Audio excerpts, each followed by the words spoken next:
Hello and welcome to Catholic Answers Live. I am Cy Kellett, your host. Got two great guests in studio today. I love it when these guys are here. Second hour, Karlo Broussard will be here. And this hour, we've got Trent Horne, and we're going to do tips for defending the faith this hour. If you have questions about defending the faith, maybe somebody has said to you, they've given you a really hard problem about the faith. Like, I don't know, Jesus said, call no man father, but you Catholics call priests father, that kind of thing. Or maybe something really, really hard, like the universe invented itself. Physicists have proven this, and you have some famous physicists saying that, and then so you say people don't believe in God because of this. Whatever. You got some aspect of the faith that you need help defending. We have one of the great defenders of the faith here to help you. The number is 888-318-7884.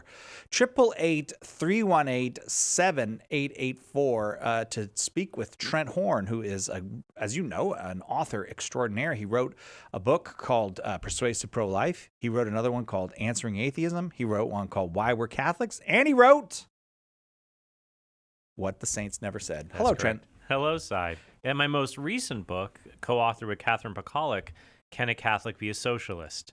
The answer is no. Here's why. It is the only book so far in my repertoire that I feel compelled to say the subtitle along with the title whenever I talk about it. Yeah, I see. Well, yeah, because actually there's probably a lot of people who would either A, not know what the church has said about this, or B, not be entirely convinced.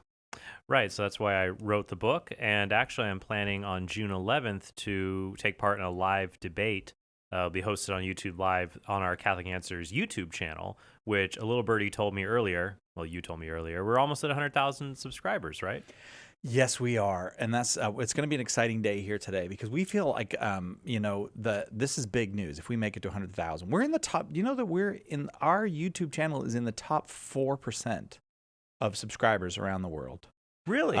For YouTube channels? For YouTube channels, we're in the top 4%.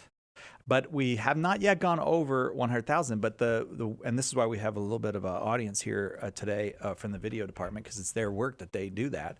And Thomas does the social media. Going over 100,000 is a big deal. So that's not 100,000 viewers or something like that. We've had 100,000 subscribers, 17.2 million views.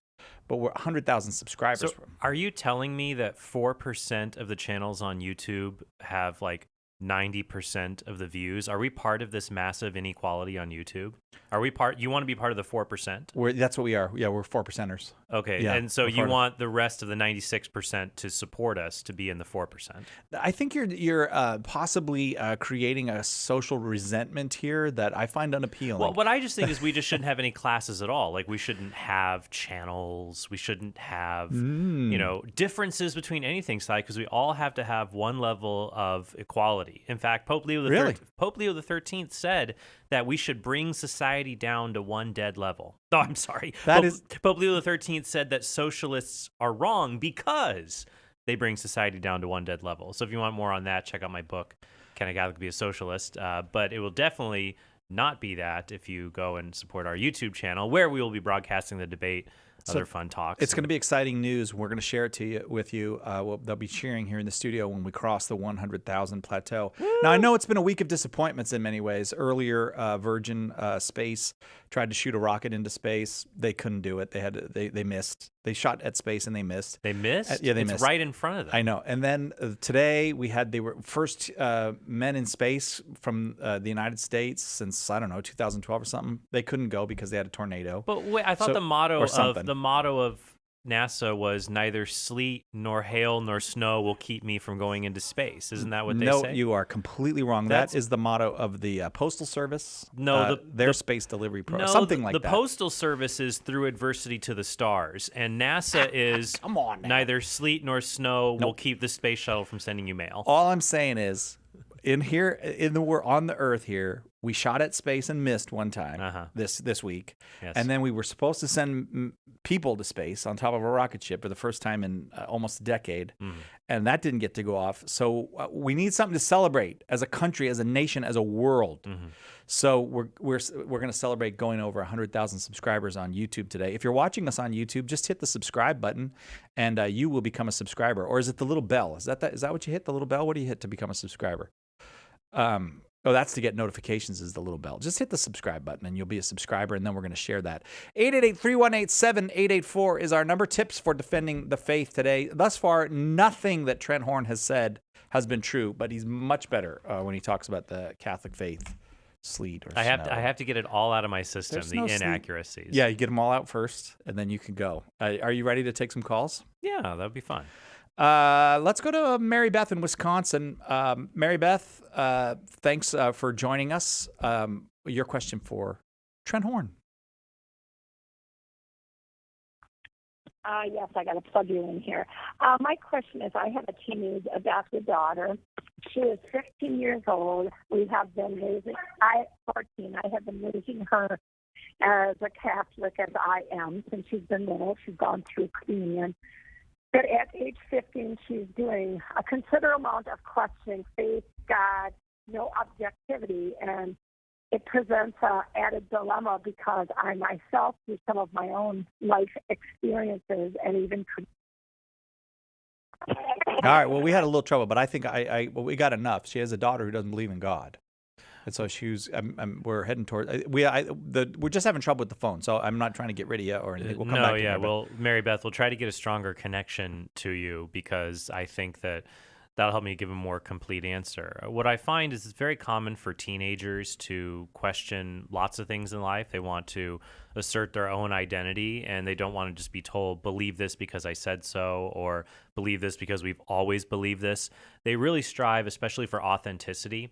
I mean, teens today, all teenagers have dealt with this, and especially in the past few generations, they have to become experts at detecting when people are being inauthentic with them. And if you think about it, Cy, every generation is the most sold to generation on earth. If you think about it, like young people, they go online and they get ads after ads after ads. Every time you watch a YouTube channel, something is trying to be sold to you. So you have to develop a detector to see, like, is this worth my time or not?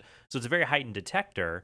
And teenagers especially will hear that when it comes to religion. So if it's just, well, you believe this because I say so, it's like, well, that's not really good enough. So I find it's helpful, Mary Beth, that you ask questions and have more of a dialogue. So first, just trying to see what the reasons are. Like, why doesn't your daughter believe in God? Is it just, well, I've never seen any good reasons to believe in God? Now, I can understand where you and other parents who are listening could be coming from, where you may feel in over your head thinking, how am I supposed to prove God exists to my teenager? It's kind of complicated, isn't it? And it can be. Here's some tips that I would give if you're in this situation. Like I said, ask questions and get your teenager, or maybe it could be, if you're listening, maybe you have a friend or a relative, whoever it may be. Even if you don't know a lot about proving that God exists, you can ask some simple questions to make the conversation go well. So first you can ask them, okay, well, what's the best reason you've ever heard for believing in God, and what's wrong with it? Like, you could ask them, why do people think that God exists? Like, why do people believe in God? Those reasons don't persuade you, obviously. Why don't they persuade you? And then maybe you'll discover that person has never really encountered a very good reason to believe in God. Just reasons like, well, the Bible says so, or, how did we all get here? Very simplistic reasons. And you can offer better reasons, which we have available in like my book, like Answering Atheism or Why We're Catholic. So that's one route that I would take, is just to ask those kinds of questions. Another question, not a question, I might say, well, would you be open-minded on this subject? And I find, especially with teenagers and others who question the existence of God, it's nice for them to see both sides. So maybe you might not want to give them a book, like my book, Why We're Catholic, even though I think it was written for people who aren't Catholic. You might be able to give them, I find debates are helpful, like a debate between an atheist and a Christian, debates involving William Lane Craig or myself, for example.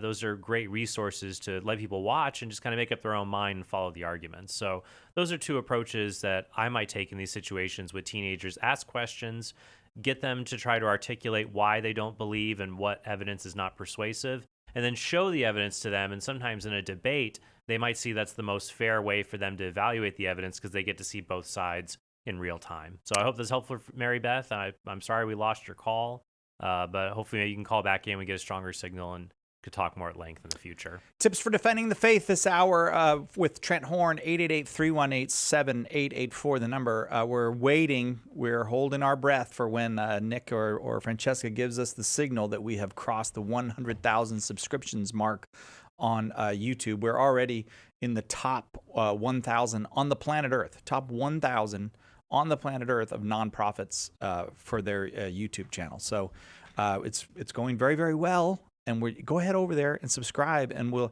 a little more than 100 now, right? We're a little more than 100 away. We need about that. If we can get that in this program, we will cross the 100,000 mark today. 888-318-7884. Right back with more with Trent Horne giving tips on defending the faith. Your questions, Catholic Answers, live. Underwriting for Catholic Answers Live is provided by Real Estate for Life. Real Estate for Life connects homebuyers and sellers to real estate agents while supporting pro-life organizations. On the web at realestateforlife.org. The Aquinas Writing Advantage program is part of Homeschool Connections' set of online courses for your Catholic homeschool. Homeschool Connections' website is homeschoolconnections.com. Prayer is a variety of forms of communication. Sometimes we simply greet one another, hi, how are you?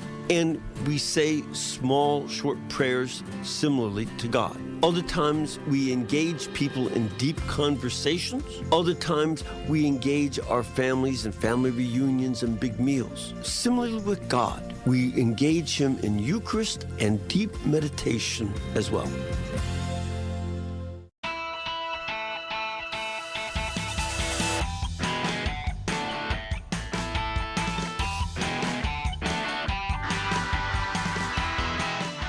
Welcome back to Catholic Answers Live. We've still got a bunch of digital deals that were kind of related to the fact that people weren't getting out and going to where they usually buy books and things. And so we thought we'd make a bunch of stuff available to you at great prices digitally. People have taken advantage of those all around the world, which is another nice thing. Like a woman just the other day sent an email saying, it's really hard to get your stuff here in New Zealand. How can I get it? Well, one way is digitally. We've put a package of Catholic Answers magazine together so you can get past years for less than $10 a year. You can get all 8 years for less than $40, and you can get all the ebooks and magazines that are available digitally at great savings right now at shop.catholic.com. We're doing tips, not trips, but tips for defending the faith. We have done trips for defending the faith. We had a cruise lined up and everything this summer. Yeah, we didn't get to take that trip. And pilgrimages, but maybe one day in the future. No, I left the whole thing for the cruise. We were going to cruise in Europe and see many of the great medieval churches of Europe. While we did a lot of great Catholic Answers talks and dinners and all that kind of stuff. But I just left it on my calendar even though we're not going because I want to make myself feel bad every day. Every day to look at it. Every time I look at it, I'm not there. I'm not there. Still not there. Isn't that sad? What do my kids would say? First world problems. Marie, right here in California, watching on YouTube Live. You are next, Marie. Your question for Trent Horne. Hi, can you guys hear me? Oh my gosh, you're so clear. I love your phone. Yes, go ahead with your question. Thank you. So it's a little story, little question. I actually am a social science major, and I had a teacher when religion was brought up, and he knew that I was Catholic, actually derailed the entire conversation, and it actually went towards talking about how much he hates Catholics and everything wrong with our faith. And I know as a social science major that might be brought up again. I was just wondering, how can I go about, if it does happen again, how can I defend myself? Because my teacher literally went one by one and asked people why they're not Catholic, and it was a total blitzkrieg on my faith. Marie, what is the specific course? It's a social science course? It was sociology intro. Yeah. And this school is a public, like a state-funded school? It's a community college. Since then, I did transfer to an actual Catholic college in the Bay Area, but I do have to return and take another social science class in this Sure, that's just might even abusive, though, start. Marie. I got to just tell you, that's just abusive. It is, and it's not uncommon, Marie. I've been in situations like these before where professors know that when I was in my undergrad at Arizona State University, this would happen to me. Professor knew that I was Catholic, and they would slyly bring up something in the lecture, not as overt and abusive as you describe, but they would bring up stuff like this and look over at me to try to get under my skin. Though once I did speak back, and it actually shut down the professor pretty quickly. It was for a cultural psychology class, and we were talking about stereotypes. And so we watched a whole documentary about stereotypes and why they're wrong and they're hateful and they oppress afflicted groups. And then we were having our group discussion. And the teacher, someone made a joke about, they said something and it related to child abuse. And there was a joke. And then the teacher chimed in, "Oh, yeah, unless you're a Catholic priest." And then I slowly raised my hand and I said, "Professor, saying Catholic priests in general are pedophiles, isn't that one of the hateful stereotypes that you said we shouldn't promote in this class?" And then she was just completely undercut by that and had to quickly change the subject. But Marie, here would be my advice for you and others who are in especially university settings where you're trying to live out your faith on campus and you might have a teacher who's abusive. First, you have to understand that in a lecture hall with a professor, it's a totally unfair fight. So you should not be expected to engage in debate or try to cross swords with your professor. Your job there is to learn the material and get a good grade so that you can have awesome transcripts and go and get an awesome job and do a lot of awesome work in the world for the Lord. I'm really trapped in a 90s time loop here with the adjective awesome. So to make sure you understand this, when you're in class, your job is not to be the Catholic debater. If you want to, that's fine. But I will let you know it's a totally unfair fight because the professor sets the rules for the discussion. He can speak at leisure. You can't. He can rally people against you.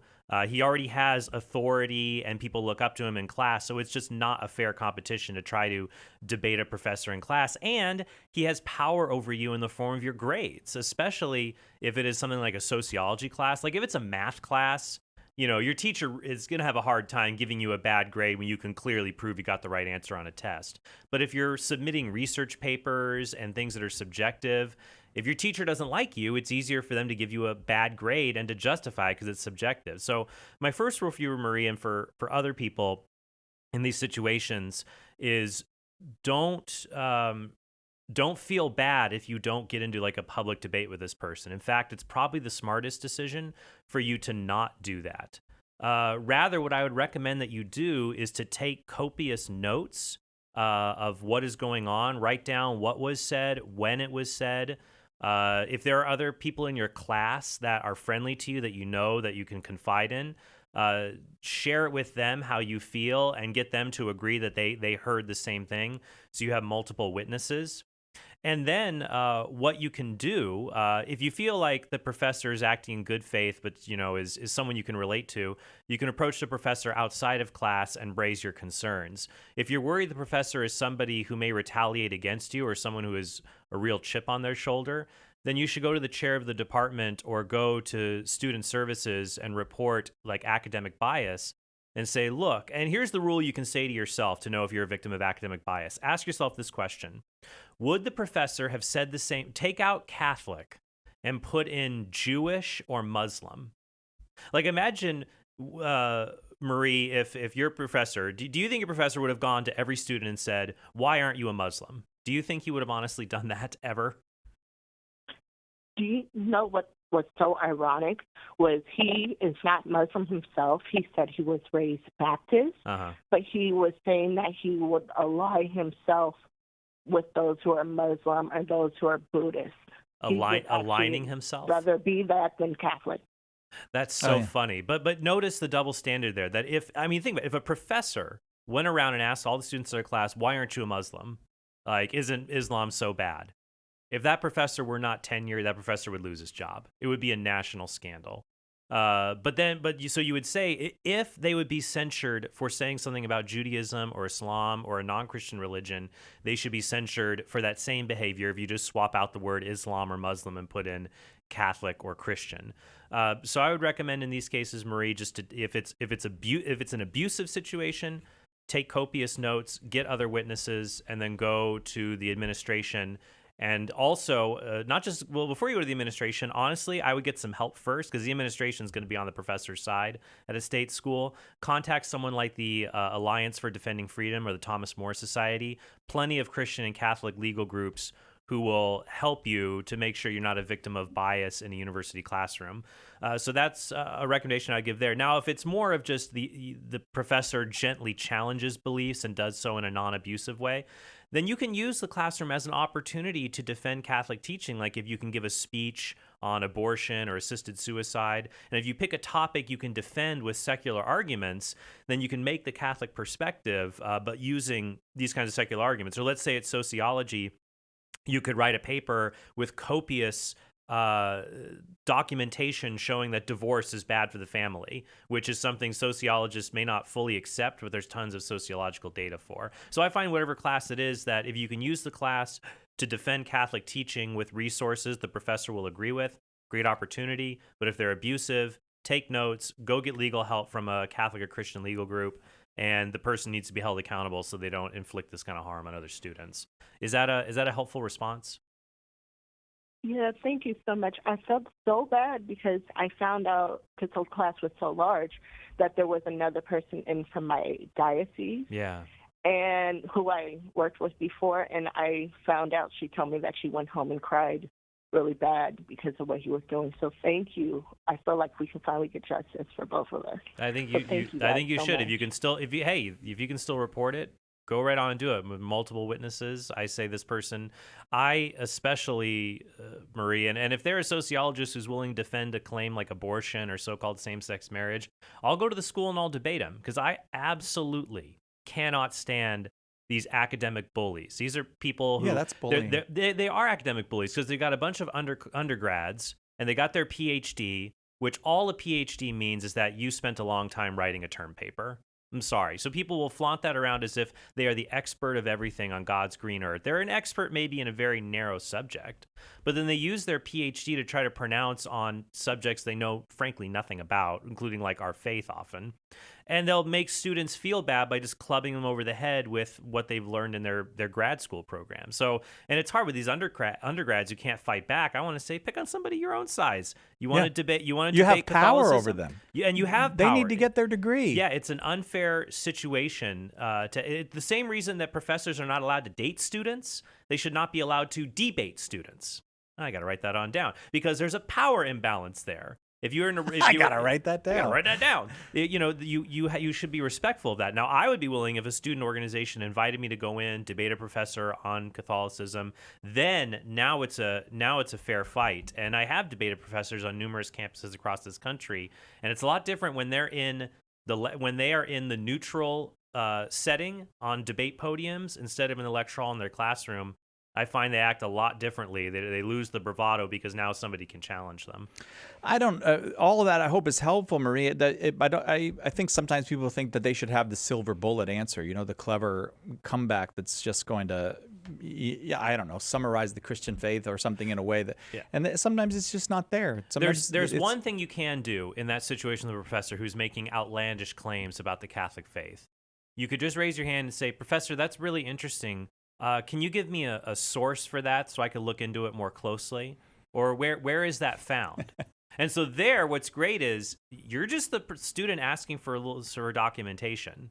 And then if the professor was just spouting stuff at the top of their head, they may become flustered. That your only challenge there is you're just asking them, can you substantiate that? Right. And then, so that's one easy way to try to go back. But you're right, Cy, don't get into a debate because it's not a fair fight. And if you're a professor in a public school that's being paid for by the taxpayer, you don't have a right to be a bigot. Maybe you don't recognize it as bigotry. Well, because what they'll say is it's fair game. They'll just say it's fair game against this group. And that's sad, but that's really how they think. So I would just say for them and students, take out the word Catholic, put in Jew or Muslim. Yeah. And if it would sound bad, it is bad. Yeah. I hate to say this, though, Trent. I think that there are a lot of universities today where you could put in the word Jew and Jewish, and no one would bat an eye. You're right, because there's a lot of universities who are aligned with radical elements in the student union that are very anti-Semitic, anti-Israel. So, but oftentimes that's one element. But I find that Islam or Muslim, even in this example, it would just be saying anything that is critical of Islam would be considered a hate crime. Well, Islamophobic is a word. You never hear someone say Christophobic. Yeah, you never say Christophobic, but Islamophobia is a real word, and it's just funny to me. That'd be funny to say to a professor, though. Oh, I'm so sorry you have Christophobia. Christophobia. It's just amazing to me that Islamophobia is rooted a little bit in racism, because it's like if you're critical of Islam, you're critical of quote unquote brown people. Newsflash: a lot of people from the Middle East are not Muslim. They're Christian, and most people who are Muslim are not from the Middle East. They're from like Malaysia or Southeast Asia. Indonesia, right. Hey, you gave us a great opportunity to discuss. I'm sorry you had to suffer in that way. But on the other hand, there's great glory in suffering for the name of the Lord. We'll be right back. Your number one source for Catholic apologetics and evangelization. Catholic Answers Live. Who or what is God? Does the universe provide clues to God's existence? Why would a loving, all-powerful God permit suffering in the world? In 20 Answers God, you'll find smart, solid answers to these questions and many more, all while it guides you down a path of rational inquiry and understanding towards an encounter with the central mystery of the universe. 20 Answers God is part of the 20 Answers series from Catholic Answers, offering hard facts, powerful arguments, and clear explanations of the most important topics facing the Church and the world, all in a compact, easy-to-read package. Visit shop.catholic.com today and take a look at this exciting new series from Catholic Answers Press. Have you subscribed to the Catholic Answers Radio Club newsletter? This is Catholic Answers Live host Cy Kellett, and I want to tell you about our new weekly newsletter full of behind-the-scenes information and facts you need to know about the show. It's easy to sign up. Just visit CatholicAnswersLive.com and look for the newsletter sign-up box on the front of the page. It's a great way to keep up to date with what's happening with the show and see what's coming in the days ahead, delivered weekly into your inbox. Sign up today for the Catholic Answers Radio Club newsletter and see what you've been missing. Go to CatholicAnswersLive.com. If you're a Catholic who sometimes gets intimidated by the Bible, Jimmy Akin's The Bible is a Catholic Book will help you better understand and take pride in this gift that God gave the world through the Church. Don't let anyone tell you otherwise. Catholics are the original Bible Christians. Order your copy of The Bible as a Catholic Book today by calling 844-239-4952, by visiting shop.catholic.com, or asking for it at a good Catholic bookstore near you.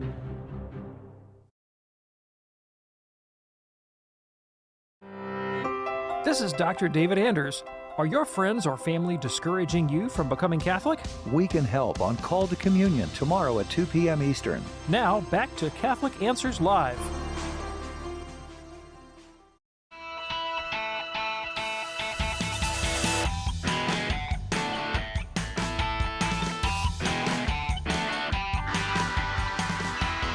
Welcome back to Catholic Answers Live. Second hour, Karlo Broussard will be here this hour. We're talking with Trent Horne, and if you have you'd like a tip for defending the faith, there's some aspect of the faith you need help defending, whether it's God, the existence of God, the love of God. Maybe it's defending Jesus as God himself.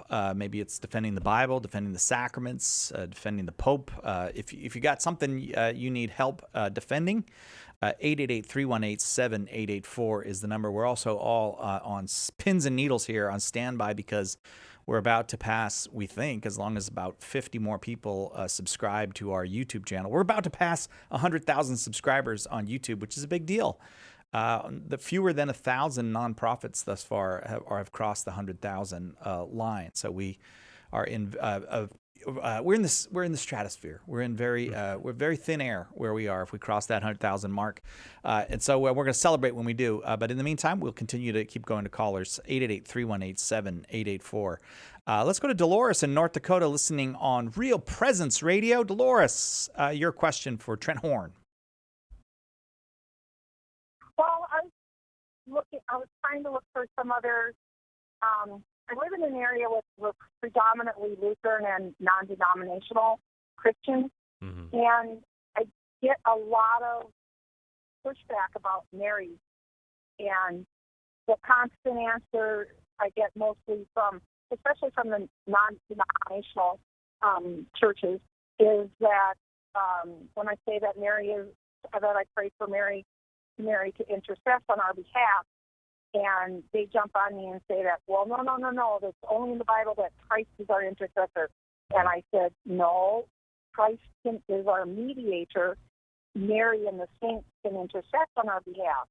And then it's not in the Bible, and it's just like, okay.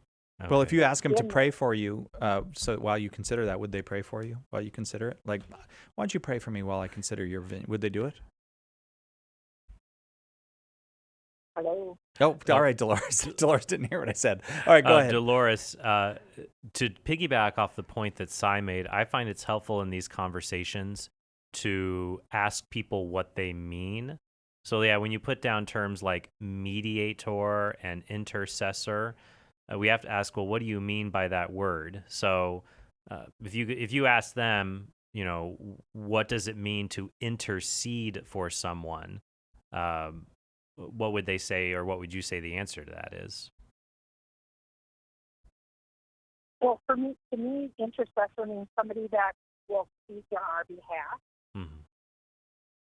And to me, a mediator would be somebody who would try to more like a negotiate, or not negotiate, but to help help us find a path. Right. So a mediator brings two parties together, and one who intercedes advocates on behalf of one party to another party. So they're actually intertwined in many respects.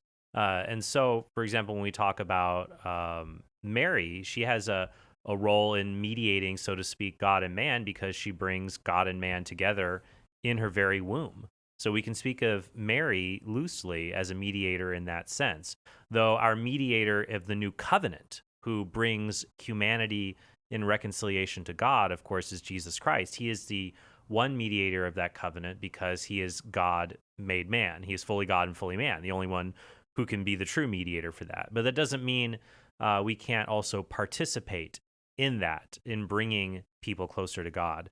So I think, to go off of what Cy said earlier, Dolores, the best way when people say, why would you ask Mary to pray for you?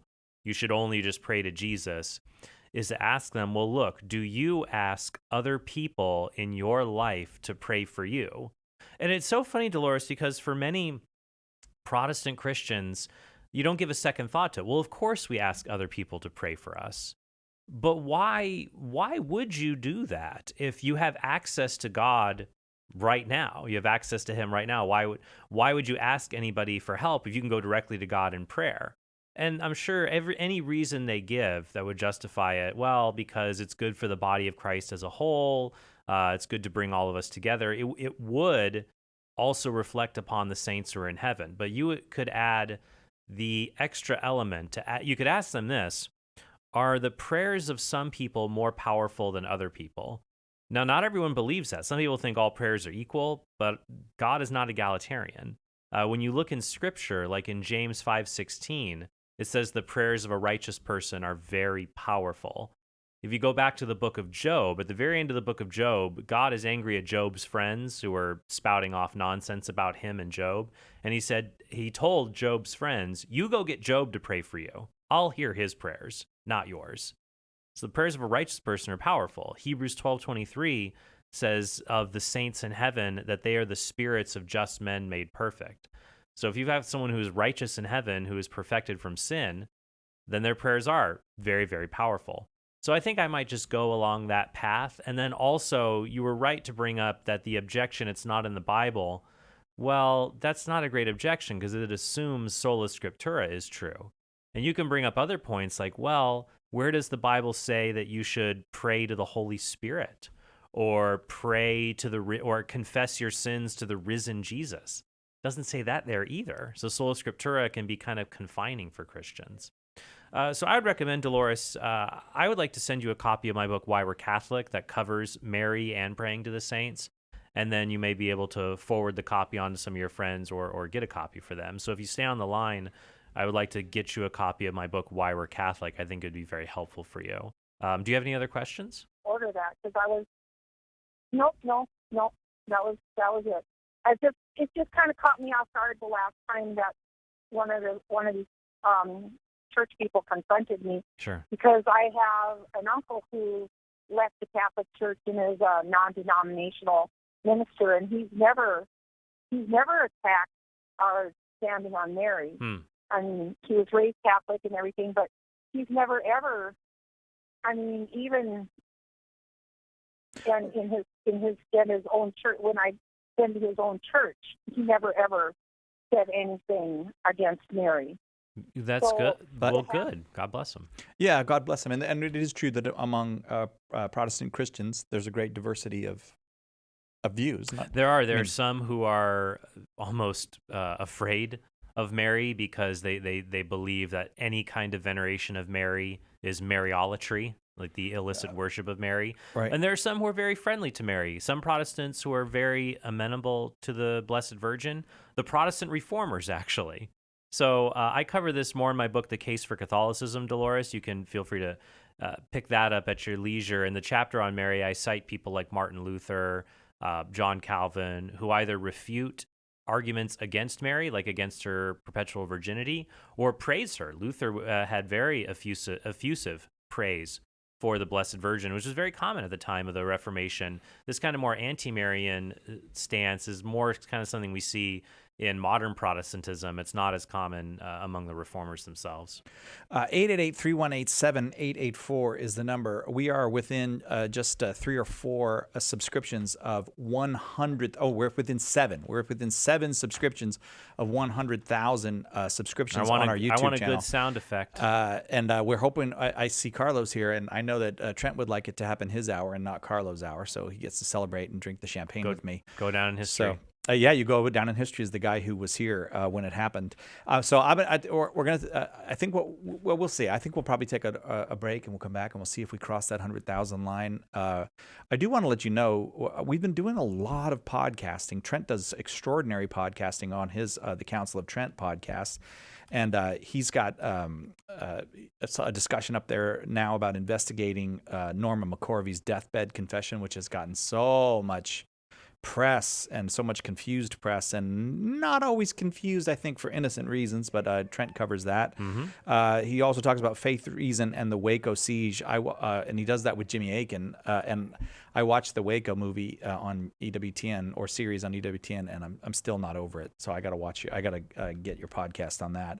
Over at Catholic Answers Focus, which is only it's only a little bit better than Trent's podcast, wouldn't you say? I mean, Trent's is almost as good as ours, wouldn't you say, Nick?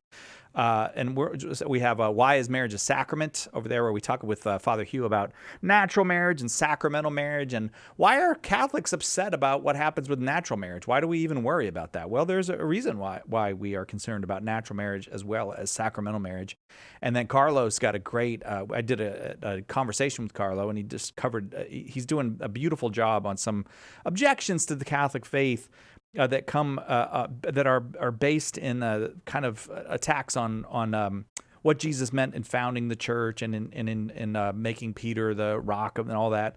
So there's one where Paul rebukes Peter, and so we did a conversation about, does that rebuke where Paul rebukes Peter, does that suggest that Peter was maybe less important than we Catholics suggest? All that's over at Catholic Answers Focus, that you can get at CatholicAnswersFocus.com. Stay with us for more Catholic Answers Live. This is Conversations with Consequences, where we delve deeper into issues affecting our church, our country, and our core, the family. As Catholics, we need to be informed, aware, and able to talk through some of the tough topics that we're facing in our culture and in our world. Conversations with Consequences gives us the tools to do so. It's not enough to pray. We have to be a light for the world. Conversations with Consequences, this Saturday at 5 p.m. Eastern on EWTN Radio.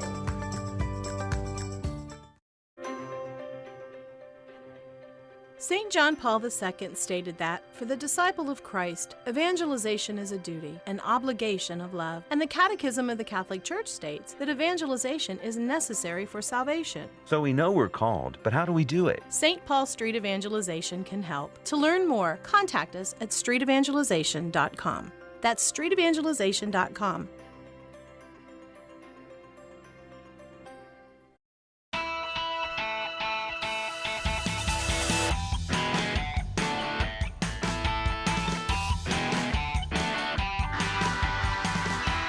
Ladies and gentlemen and creatures of the earth, I have an announcement to make.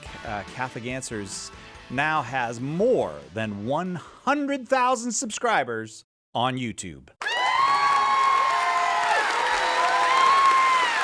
Wow, that is a lot of great applause. Thank you to our studio audience for that great reaction. You know what? Here, we'll celebrate. Time to celebrate. Sai has just cracked open a Diet Pepsi. Oh, you weren't supposed to tell him what it was. Yeah, thanks everybody who's subscribed on YouTube. Thank you to everybody who supports us here. What in their imaginations? It's clearly a pop top. What did you think they would imagine? Champagne in an aluminum can. I thought maybe Pabst Blue Ribbon or something. You stay classy, San Diego. Yes. You stay classy. I feel so happy. Thank you everybody who has done that. On to 1 million now. It's just growing and growing because of the great work of people like our own Trent Horne sitting right here next to me, and Karlo Broussard, who will be in here shortly and is on the other side of the glass. But a special thanks to everybody in the social media and video departments, all of whom are celebrating right now and not paying any attention to me, for a great job, because sharing the truth about Jesus Christ, about the love of God given to the world in Jesus Christ, and about the Catholic Church as the sacrament of encounter with Jesus Christ is more important than any other message that can be shared. And now we're sharing it with more than 100,000 subscribers on YouTube. That doesn't even count all the people on Twitchy or Facebook or whatnot, all that. But we'll talk about all you another day. Today is a YouTube celebration. So you happy, Trent? I am happy. You should be. You I'm contributed happy, a great deal to that. and I know it. I stomped my foot. You clapped your hands. All right, tips for defending the faith. Let's go back to doing what we do here. Juan in Colombia, watching on YouTube Live. Look at that. Right back to a YouTuber. Juan, you are YouTubeastic. No, that's I couldn't get anything out of that. Sorry. YouTubular. You are YouTubular, Juan. Go ahead with your question.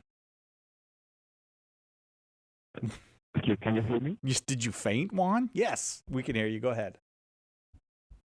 Okay, thank you very much. Well, first of all, I just want to thank Trent Horne for all his amazing podcasts. I've listened to them. They're wonderful. So thank you very much for that. Thank you. How can I be of service? My question is, I was recently reading about a movie director called Christopher Nolan, and the article praised him for his materialism, because everything in his movies is scientific and all those things. So that got me thinking about materialism, because these people seem to think that it is unreasonable to propose supernatural entities to explain natural phenomena. Like the existence of the world and things like that. So I was wondering, what are some arguments against materialism? Okay, I'm gonna. There's just a slight delay, so we won't be able to really do conversation. Yeah. So Juan, some arguments for materialism. Let me give you my thoughts on this. First, it's important for us to distinguish materialism from atheism and naturalism. So sometimes people equate them, but they're not synonymous. So atheism and naturalism are pretty close. There are differences there, but for the purpose of our conversation, naturalism would be the view that only the natural world exists and the supernatural does not exist. So God does not exist. I mean, naturalism and atheism are basically the same thing. There are differences, but naturalism is a view there's only nature and the supernatural does not exist. Materialism, however, takes a bit further and says the only things that exist are the material. Now, there are some naturalists, people who don't believe in God or the supernatural, who do believe that there are immaterial things that exist. So examples of this would be Platonists when it comes to mathematics, who think that numbers and sets really do exist. Mathematical equations describe not numerals on a piece of paper, but that the numbers themselves exist in kind of a timeless, immaterial way. Minds exist, moral truths exist. So there are naturalists who are not materialists, who would say, for example, that the mind either is completely immaterial or it depends on the brain, but it's immaterial and it emerges from the brain in some way. So materialism is a stricter subset under naturalism. So you could have someone who doesn't believe in God, but who also rejects materialism. But people who are materialists also don't believe in God because they think the only things that exist are things that are made of matter. So how could you argue against materialism? Well, there's a few ways you could go about it. One, you could take an argument for the existence of God, like the contingency argument or the Kalam argument, an argument that shows, hey, there's actually an explanation for all material reality. So if material reality has not always existed, or it's possible material reality could have not existed, if there is an explanation for the material, that explanation itself can't be made of matter, because then it's a part of the thing that needs to be explained. So an argument for the existence of God, like a contingency argument, the Kalam argument that says that something has come from nothing, that explains why matter even exists at all, or why matter is organized well, like a design argument, that would be an argument against materialism. You could also make arguments, so you could start with the universe as a whole against materialism, or you could look at the human person. Now, it's funny you bring up Christopher Nolan, people saying, his films are all very materialist. Now, I will say, like The Dark Knight, for example, that's a very grounded take of Batman. It's not what I do, but who I am that matters. I have to do the Christian Bale voice when I talk about The Dark Knight. So that was a more grounded view. But Christopher Nolan does a lot of other things that involve the mind, and it's pretty trippy, and I wouldn't say it's totally materialist. So, for example, Christopher Nolan did that movie Inception a few years ago, where like you could go, inside somebody's dream, for example, and people have these dreamscapes and ideas. A lot of materialists, the Churchlands, Patricia, I forget the name of her husband, it's Paul. Patricia Churchland would be one of these philosophers who says that actually everything is matter. So there's only synapses, only molecules in the mind. So if everything is matter, then you can't have. So they say that thoughts or dreams or our consciousness is actually an illusion because they're strictly with materials. You can't get a bunch of cells in the brain and get images, immaterial images or qualia, as philosophers call it in our mind. You can't really get that. So they say it's actually an illusion. Alex Rosenberg is another atheist who says our consciousness is an illusion. You can't have that under strict materialism. But if we do have consciousness that emerges, even though that is hard to explain on a purely material framework. Other issues related to free will and being morally responsible beings don't seem to flow well with materialism. So I would recommend a good author that you should look up is Michael Agros. So Michael Agros has two books. One of these is The Immortal in You, How Human Nature is More Than Science Can Say. And I want to say I'm like 98% certain. He did another book called Who Designed the Designer? So there's two books right there to smash materialism. You've got Who Designed the Designer and The Immortal in You, and both their theses would refute materialism because you have an explanation for why matter exists at all, and you show there are aspects of human behavior like consciousness, our free will choices that can't be explained on a materialistic framework. So that would be one resource I would recommend, but that would be my two-pronged approach for dealing with materialism. Is that helpful? Oh, yes. Very much. Thank you very much. All right, Juan, thank you. I know you've been calling every now and then lately, and I really appreciate when you do call. I hope you will call again. Oh, thank you very much. Thank you. We don't get a lot of callers from Colombia. Hey. I don't know if you know that, but we just don't get a lot of callers. Well, from I think Colombia. it would be hard for him to call Maybe from he's Colombia. one of our 100,000 YouTube subscribers. Well, that that's we what's now great have. about YouTube Live is we get people all over the world who can watch and participate in the show who, if they tried to call us, I mean, that would just be a nightmarish bill for them to be able to do. Yeah, that's true, yeah. So it's nice. They can just pop right on in. And we always give preference to our international callers. Always when I remember to. When you remember. Yeah, I hate to say that, but I sometimes leave them waiting. Joyce in Iowa. That's in America, right? That's not international. Yeah. Listening to EWTN. Iowa? Iowa? Iowa? Are you trying to turn it into like a Hebrew word? That's what it sounds like you're doing. Right. How can I? Oh, no. Joyce in Iowa listening to EWTN, channel 130 on Sirius XM satellite radio. You are next up with Trent Horne. Your question, please. Okay, first off, congratulations on 100,000 subscribers. Thank you very much. Thanks. How can we help? Secondly, you put an earworm. That last call put an earworm in my ear. Now I've got a tune running through my head. Nothing comes from nothing. Anyway, whatever. From the Von Trapps, right? Yeah. Sound of Music. You caught it too. Sound of Music. That's right. So, well, how can we help you then? How does a convert deal with, or any Catholic for that matter, deal with Protestants who want to hammer objections and not really listen to the answers? By remembering we can sometimes do that too when we're very excited. and also just it takes a lot of time and patience and prayer to learn to be gracious with people. And not everyone does this, but some people have this personality trait. The Christian apologist Greg Koukl calls them steamrollers.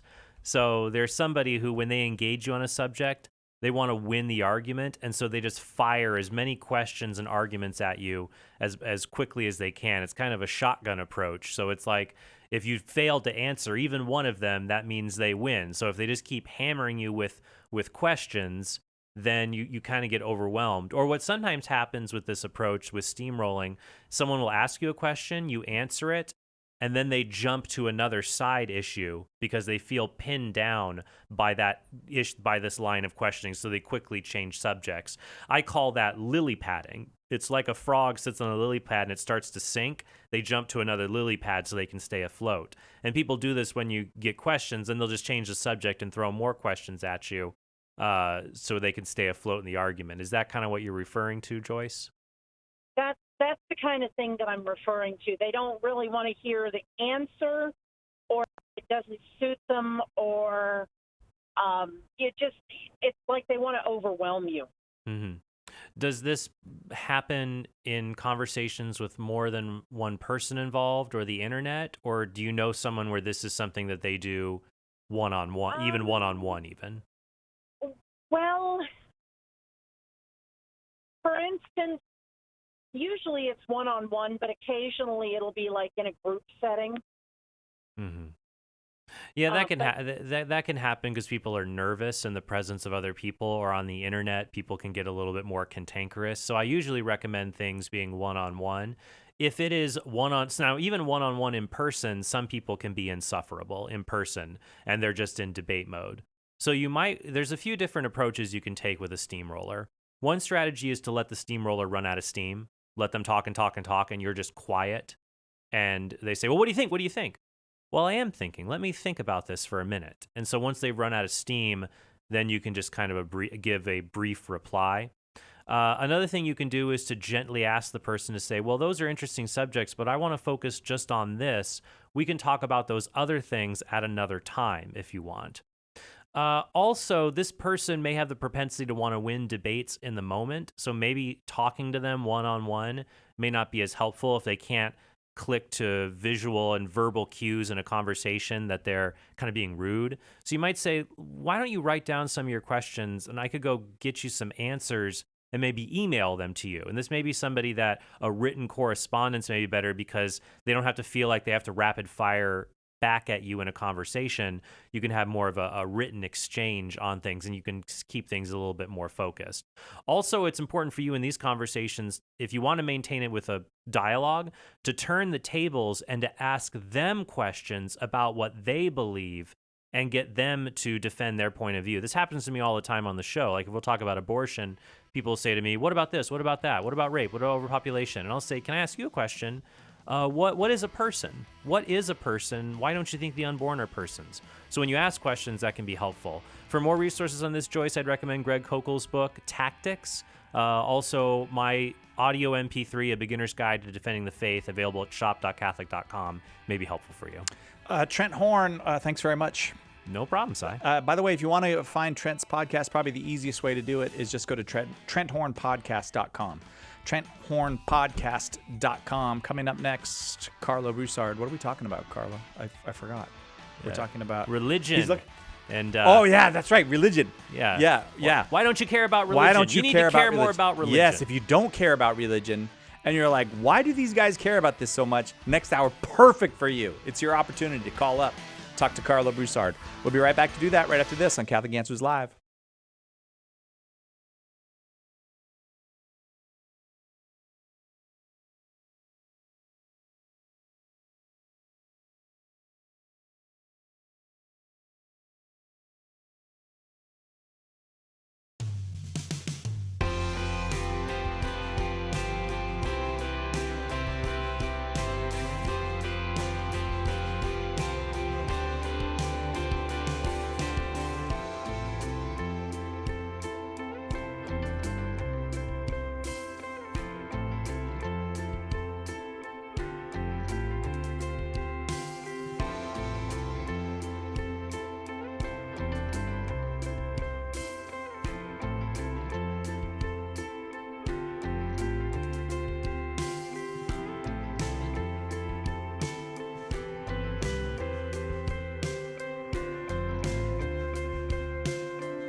Welcome back to Catholic Answers Live. I'm Cy Kellett, your host. Still excited and happy because we crossed the 100,000 subscriber threshold last hour on YouTube. So many good things happening at this apostolate. And I think I think the reason is that I actually think there's a growing interest in Catholicism, in faith, in God, among many people who are dissatisfied with the kind of shallowness and meanness and of our culture and the get what you can attitude, and want to know what's more. Is there more? And so we welcome all. We have subscribers who are atheists. We have subscribers who are agnostics. We have subscribers who are the Pope. Well, actually, I don't know if the Pope is a subscriber. I don't know that for a fact, so I shouldn't have said that. But this hour, we'd love to have conversations with folks who really, frankly, don't see the point of religion. What's the point of religion in my life? Why would I do that? Why would I take an interest in that? If that's you, or if that's someone in your life, 888-318-7884 is the number. 888-318-7884. One of the people who's been here the whole way as we built up 100,000 subscribers on YouTube. I wasn't. I got here. There were already 40,000 subscribers. It's only been 60,000 since I added since I got here. But Carlo's been here the whole way. And that is our guest, Karlo Broussard. Hi, Carlo. Hey, Cy. I haven't been here the whole way, my friend. Well, no, I've only been here 4.5 years. So. Yeah, but when did we start on YouTube? Was it before that? Oh, I would assume that they started before I got here. Oh, okay. Yeah. Okay, I didn't realize that. But you know what is interesting, Cy, is that at least the time that you've been here, there are more subscribers than the time that you weren't here. Right. So that's kudos to you, brother. Right. That's because that's all has to do with me, Carlo. It's got 60 is greater than 40,000. Well, 60,000 is greater than 40,000. Yeah, that's true. But everything in social media is growing, and we have a great social media. I mean, Thomas is doing a great job now, and we had Rochelle. We've had all wonderful social media people building it up, and all for the greater glory of God. We hope. And this We're doing hour, our best, right? Yeah, I think one of the cool things that we do, I do think this is one of the reasons people are attracted to the program too. When they are attracted, is what you do, and Trent does it as well. I mean, all the guys do it, I guess. But you know what? If you don't agree, love to talk with you about it. If you don't find this compelling, give us a call. And one of the things that has kind of become your hallmark is examining obstacles. For example, what are your obstacles to believing in God? What are your obstacles to accepting Jesus as the Son of God? What are your obstacles, as we recently did in a bunch of focus episodes, to accepting the church and what the church as founded by Jesus Christ? And one obstacle, I'm just not that interested, or I don't get what this religion thing is about. Yeah. Yeah, so it's a lack of care, sort of a religious indifferentism, right? And so the question arises, well, why should I care about religion, just generally speaking? And I think it's important that we have to start with a proper understanding of what religion is, because given what we see in our culture, you can get a lot of false ideas of what religion might constitute, right? What that might be. But I think a good place to start is with St. Thomas Aquinas. I'm a lover of St. Thomas Aquinas and his thought. And he captures the essence of religion nicely in the second part of the second part, question 81.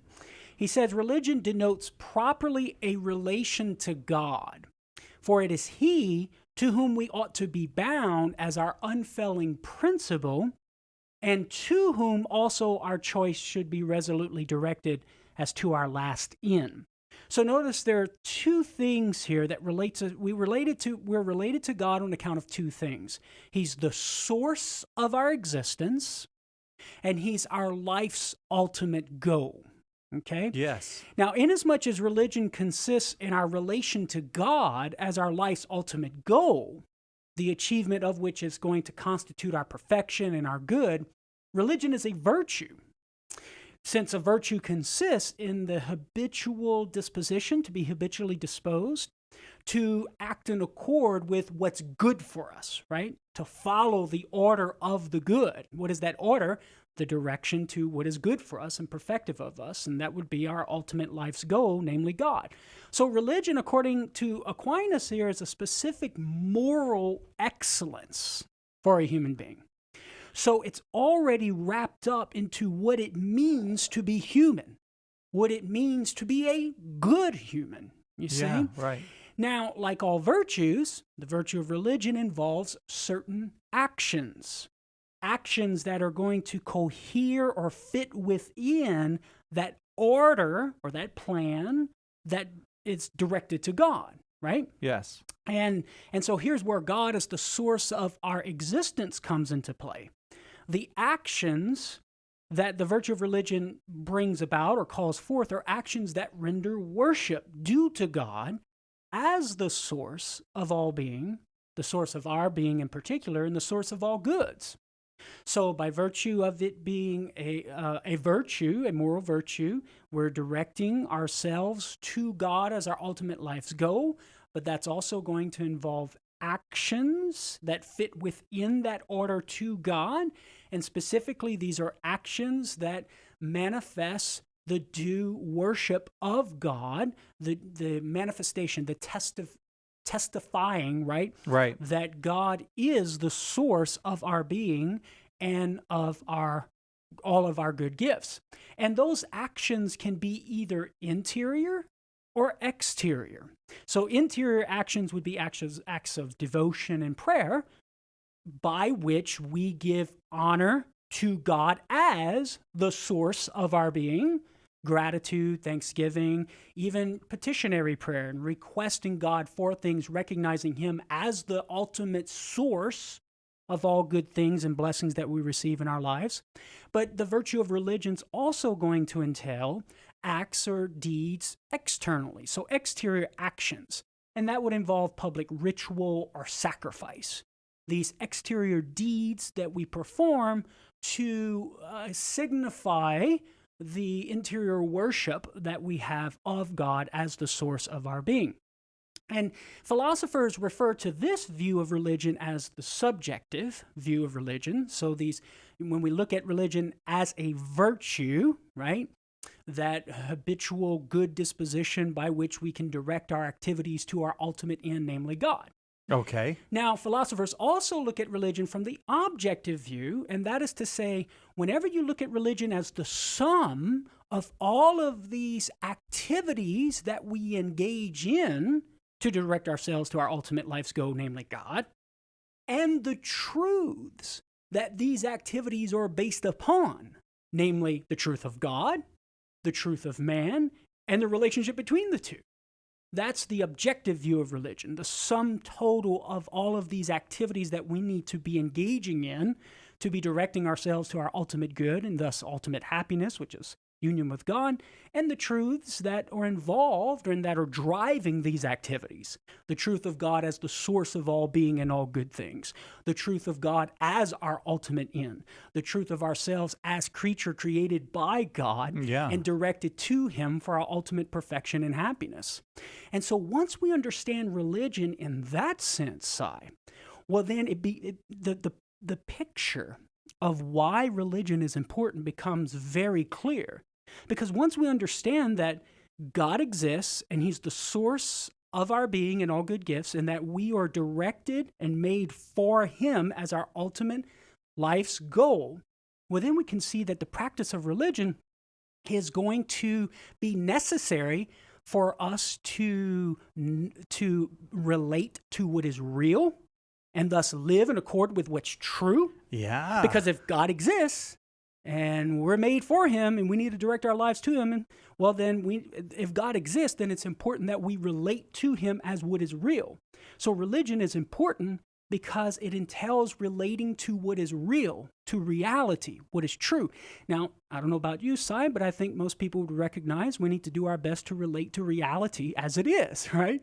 I think rather than illusions, right? Right. That's in us innately, though. We want to know what's true. Like, there's very few people who would ever say, "I don't care what's true. I don't want to know what's up and what's down. I don't want to know." Right. Yeah. And so religion is important, first of all, because it's a matter of truth and relating to the truth. But also, in light of this view of religion side, becomes clear that religion is important and we should care because it constitutes our human happiness.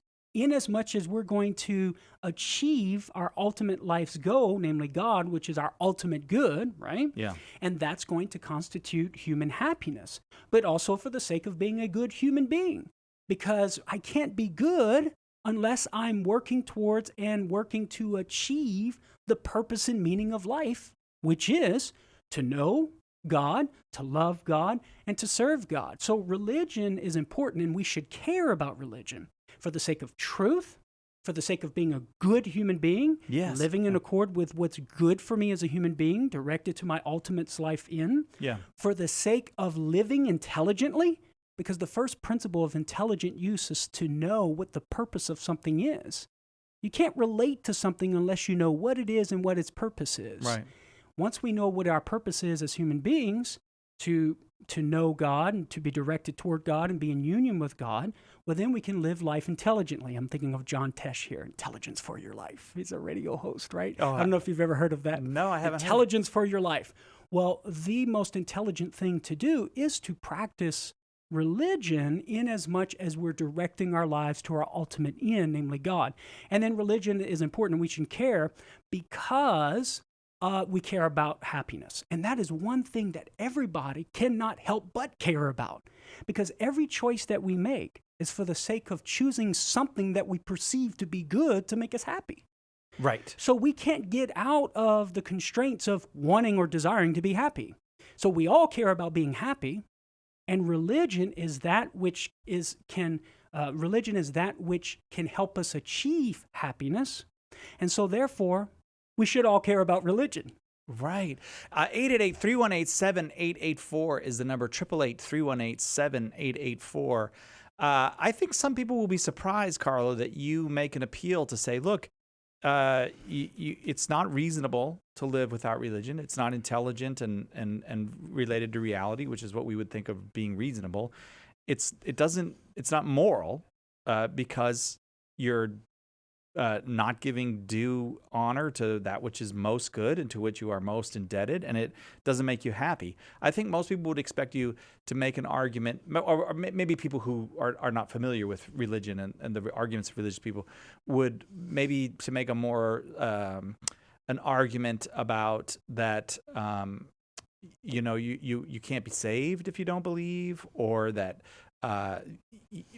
maybe a sociological argument that has to do with, I don't know, religious people live longer, or an argument of a more emotional argument that you know in your heart you need this, right. and you don't make those arguments. Yeah, and what I'm trying to do here is kind of pulling from that perennial tradition, right, of Aristotle and St. Thomas Aquinas, given our nature as human beings and what we're ordered to, in light of what we are as human beings, as rational animals, and rooting the practice of religion in human nature. Now, there's another distinction that needs to be drawn for our listeners' sake out there, that this articulation of religion is initially has the characteristic of what we call natural religion, right, in as much as we're rooting it in nature.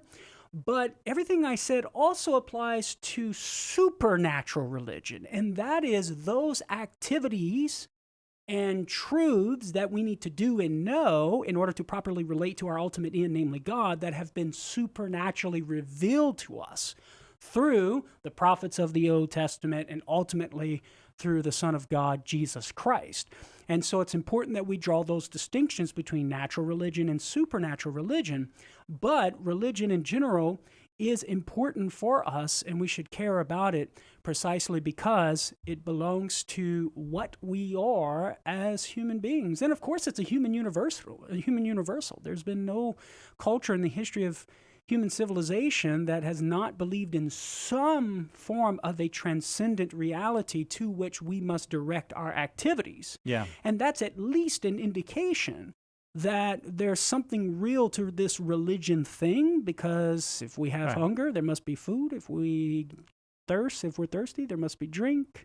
And if we have this universal desire for the transcendent, then it would seem reasonable to conclude that if nature does nothing in vain, there's a transcendent reality to which we're directed. 888-318-7884. I hope you will take up the challenge. It is a challenge that, in a sense, that Carlo is making in saying that to be non-religious or to dismiss religion as irrelevant to oneself is not to be fully reasonable and not to be fully moral. And I know many people, that may sound harsh, but and that might require a little nuancing. Sure, there. yeah, I suppose maybe I'm trying to prick the caller a little bit to get him to pick up the phone. 888-318-7884 is the number. Why is religion relevant? Why does it matter? Why does it matter that that for you personally, and not just it's for somebody else? That's what we'd like to discuss with you, and we'd love your calls. 888-318-7884. And Carlo, when we come back, I want to prod you a little bit with a evolutionary psychology argument about religion, and you say, well, every society, and you didn't say this is a proof. This is just an indication that something's going on here. We increasingly hear that almost people say this as almost as if it's a scientific certainty. Well, early people attributed agency to things that really don't have agency, and so they wanted to control the wind, and they wanted to do this. So they thought that they could communicate with whatever being was making the wind blow and all that stuff. But we know now that those are just random things. Right. So I'll throw that at you when we come back, and then also take some callers. 888-318-7884. Let us help you with your question today on Catholic Answers Live. Are you a coffee drinker? If so, you can now enjoy a coffee roasted to perfection by the Carmelite monks of Wyoming. Delicious Mystic Monk coffee is roasted and prepared by monks in a hidden cloistered monastery and is available in over 25 varieties. All Mystic Monk coffees are works of perfection and labors of love. For more information on how to purchase Mystic Monk coffee, visit mysticmonkcoffee.com. That's mysticmonkcoffee.com. The leading Catholic voices are on EWTN Radio. Our mission is to transform the world one woman at a time through a spiritual program of formation that helps them to see who they are as daughters of the Most High God and to enjoy the gift that God has given to them by virtue of their femininity. Women of Grace with Jeanette Bankovic-Williams. Tomorrow morning, 11 Eastern on EWTN Radio.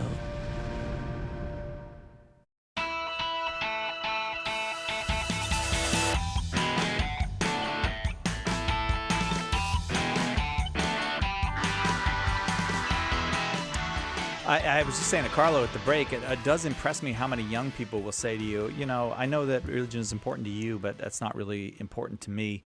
Sometimes that comes with a little anger about, religion is bad, but that doesn't always. Sometimes it just comes with genuine disinterest. Like, I have what I need in life. I just don't need that. I know you might need that, but I don't need that. Yeah, it's a sense, and I emphasize sense of contentment.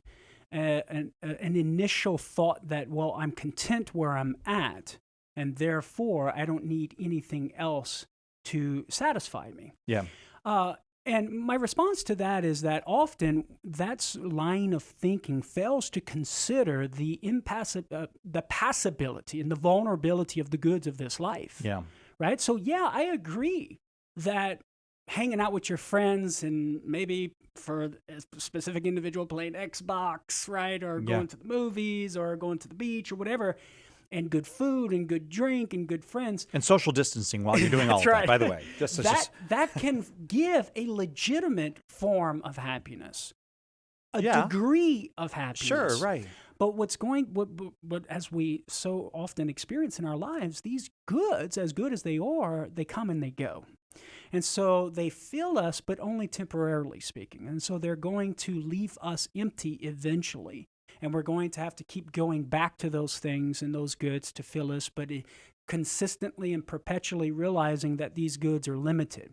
And so as St. Thomas Aquinas, in reflecting upon the limitations of all the various goods that we experience in our lives, they're both limited, thus leaving us to always desire more, and they're also passing, because there's always going to be some form of privation of those goods in these lives, thus leaving us seeking more, right?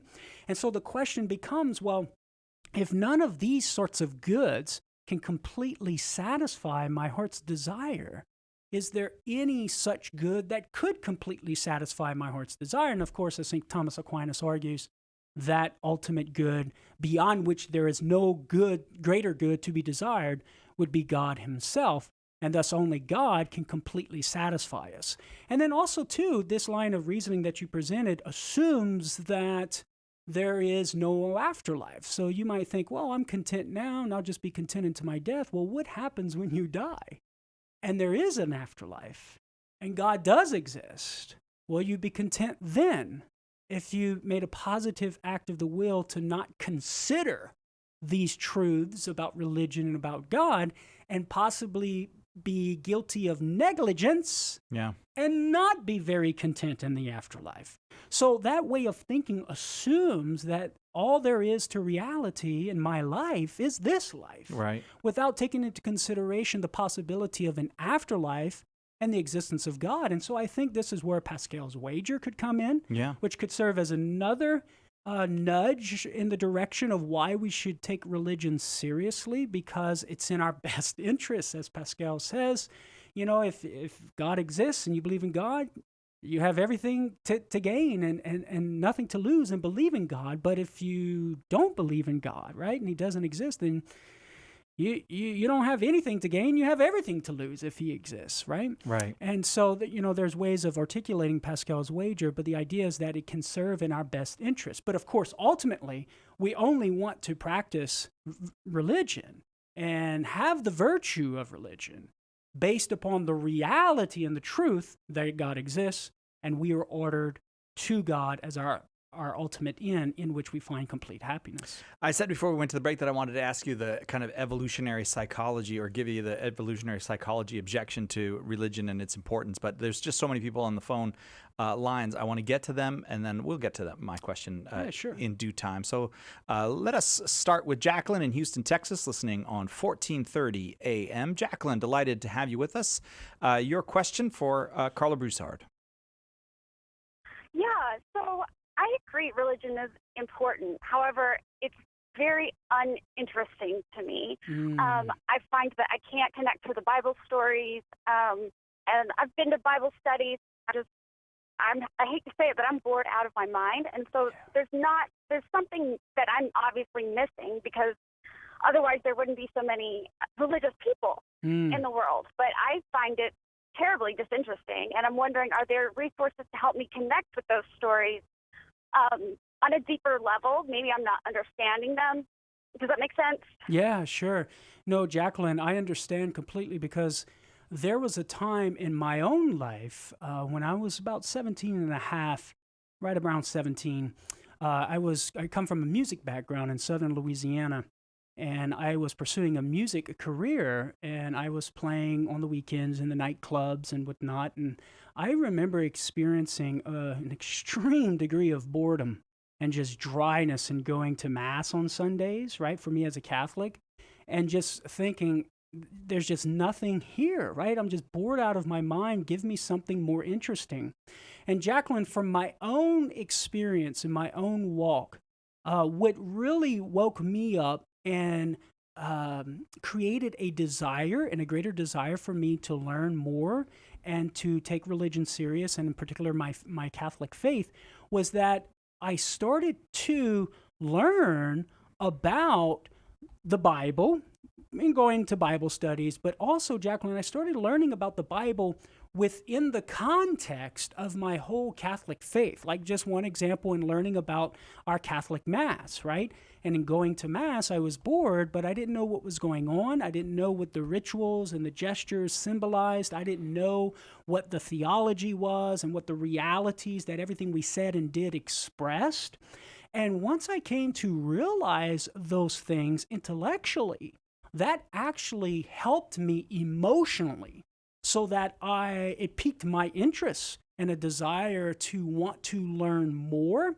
And ultimately, the desire to want to learn more, Jacqueline, is because through that knowledge, I grew in love for Jesus Christ. I encountered Jesus Christ, that he's risen from the dead, and I encountered him interiorly, which fanned the flame of love.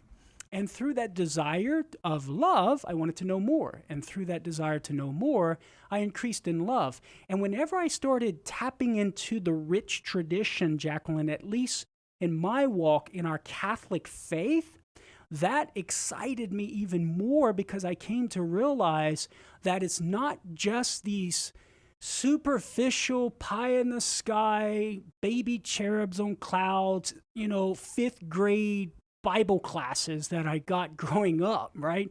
In catechism class.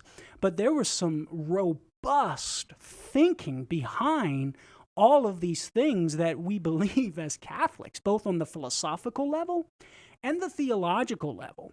And when I tapped into that intellectual tradition, Jacqueline, it excited me in a way that put me on a path to want to become a Catholic apologist. And maybe on the other side of the break, we can recommend some resources. All right, we got a bunch of other callers. Just hang on, callers. We want to get to you. We asked you to call us if you were not interested in religion or if you wanted to know why should I care about religion.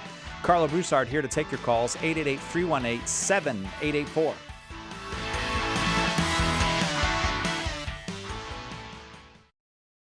Catholic Answers Live.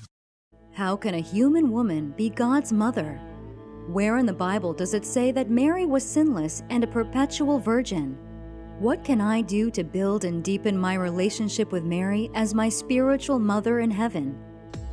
In 20 Answers Mary, you'll find biblical evidence for Marian doctrine and devotion, answers to common objections to Catholic teachings about Mary, and guidance on how to imitate Christ as you get to know the Blessed Mother like you've never known her before. 20 Answers Mary is part of the 20 Answers series from Catholic Answers, offering hard facts, powerful arguments, and clear explanations of the most important topics facing the Church and the world, all in a compact, easy-to-read package. Visit shop.catholic.com today and take a look at this exciting new series from Catholic Answers Press. Did you know you can access Catholic Answers Live right from your phone or other mobile device? Download the Catholic Answers Live app today. The Catholic Answers Live app, available now on iOS and Android. Every Catholic has heard the challenge. How can you believe that? Don't you know the Bible says? It's a challenge we have to meet. If we can't reconcile apparent contradictions between Scripture and Catholic teaching, how can our faith survive? And if we can't answer our Protestant brothers and sisters, how will they ever come to embrace the fullness of the faith? In meeting the Protestant challenge, apologist Karlo Broussard gives you the knowledge and tools you need to answer 50 of the most common Bible-based objections to Catholicism. Be prepared to give an answer. Order your copy of Meeting the Protestant Challenge today by calling 844-239-4952, visiting shop.catholic.com, or asking for it at a good Catholic bookstore near you. This is Dr. David Anders. Is God an angry God? We answer questions like these every day on Call to Communion, tomorrow at 2 p.m. Eastern. Now, back to Catholic Answers Live.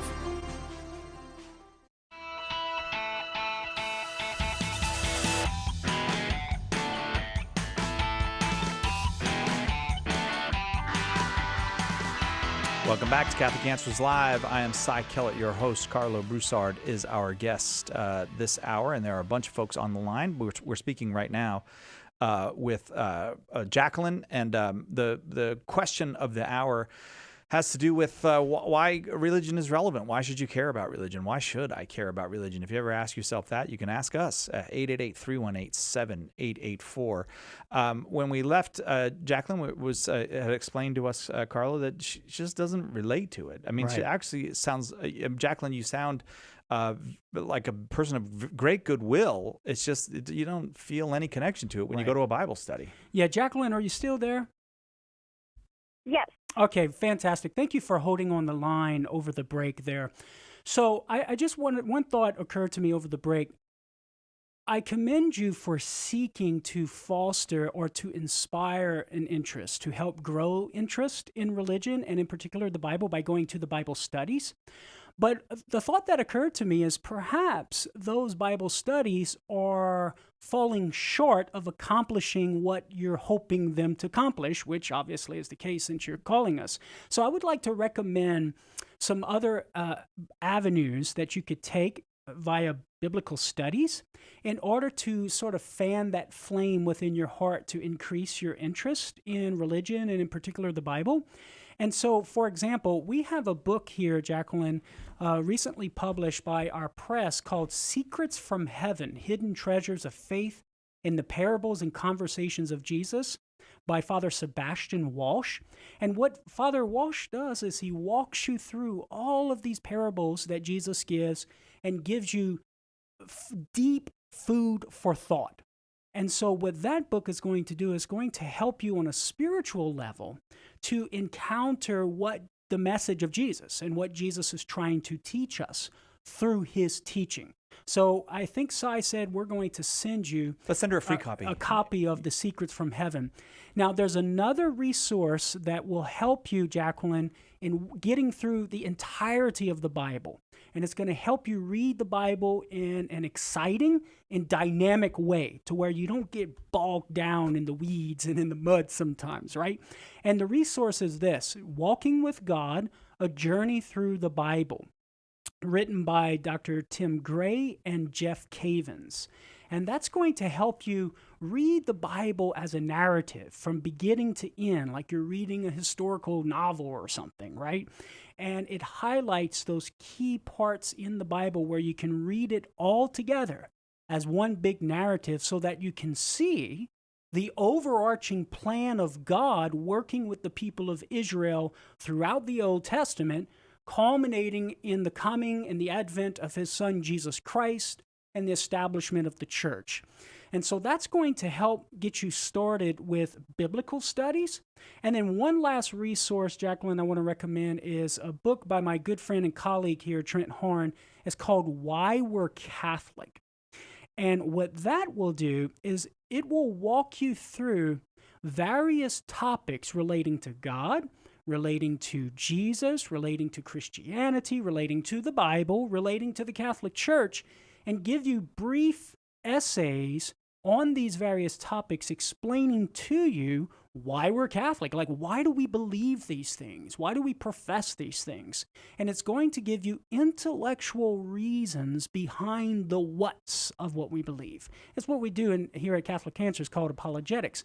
And if it happens for you, I know it happened for me, Jacqueline, that when I took this process of getting a hold of good resources and learning about my faith, it increased a greater desire to know about it and to relate to it in a more profound way. And I'm confident that the resources I recommended to you will at least get you started, Jacqueline.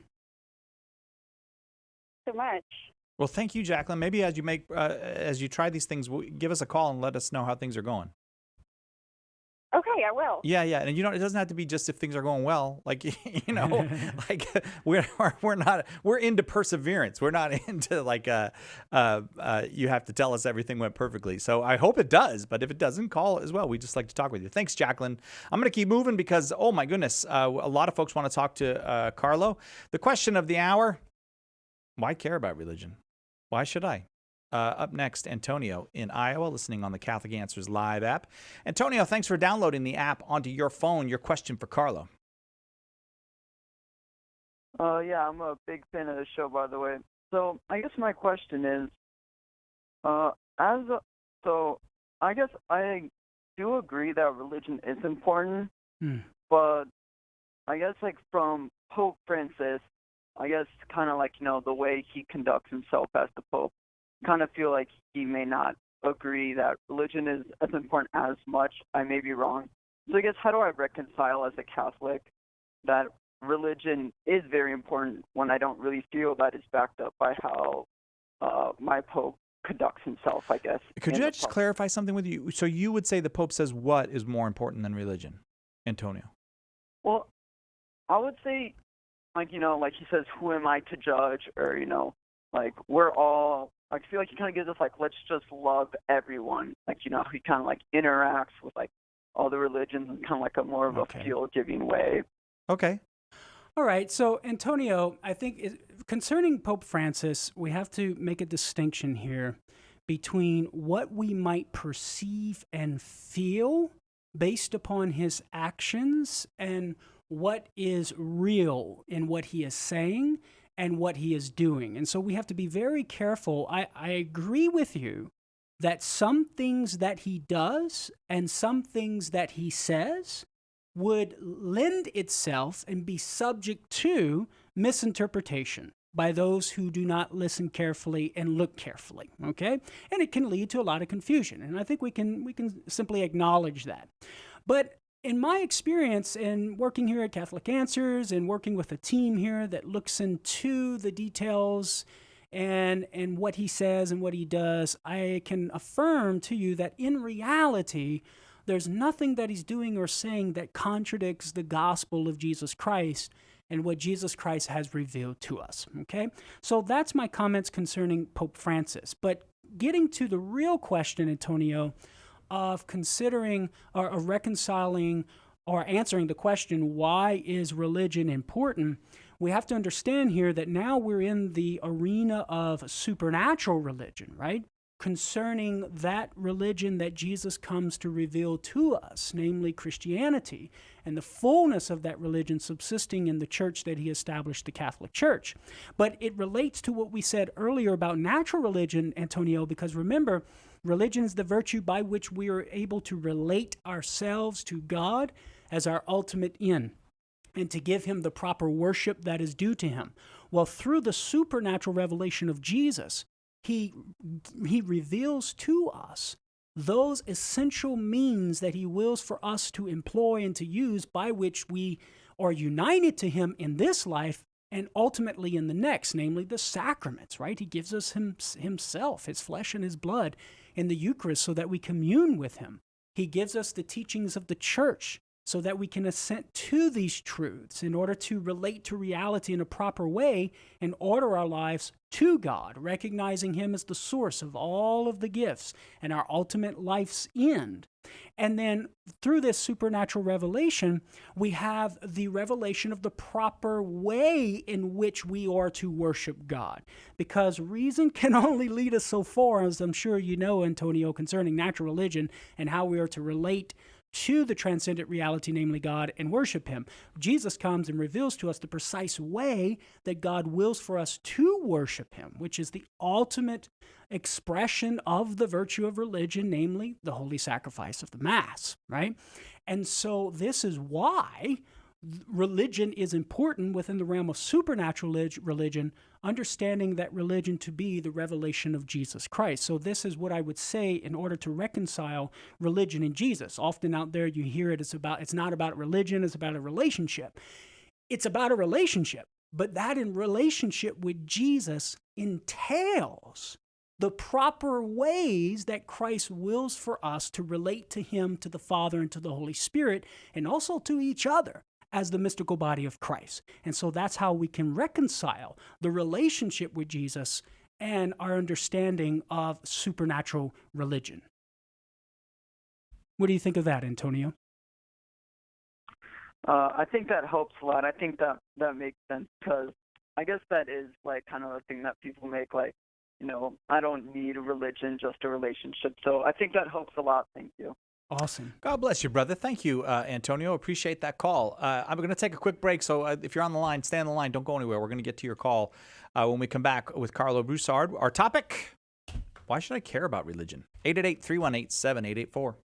You're listening to Catholic Answers Live. We have a big problem. Our culture is dying, and souls are in danger of being lost. The answer is conversion to Jesus Christ in His church. St. Paul Street Evangelization is a Catholic organization, and we have hundreds of teams spreading the good news throughout the country. But we need your help. The harvest is great, but the laborers are few. Find out more and get involved today at streetevangelization.com. That's streetevangelization.com. Underwriting for Catholic Answers Live is provided by Real Estate for Life. Real Estate for Life connects home buyers and sellers to real estate agents while supporting pro-life organizations.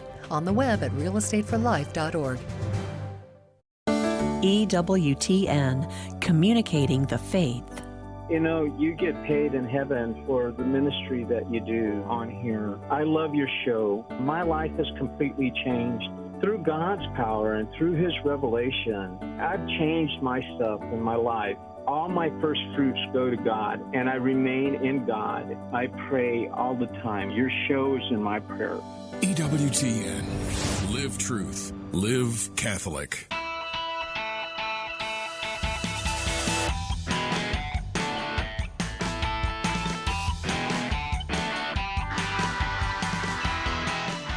Welcome back to Catholic Answers Live. I'm Cy Kellett, your host. Karlo Broussard is our guest. Karlo's books include Prepare the Way, Overcoming Obstacles to God, the Gospel, and the Church, and Meeting the Protestant Challenge. And the next book will be out when? Do you have any time? We're working for fall of this year, You are? I think, yeah. And are you saying what it's about yet, or is that still top secret? I don't know, so I'm just going to plead ignorance here, or mental reservation. Mental reservation. All right. Yeah. Did you ever go to a Jesuit school? I don't want to get.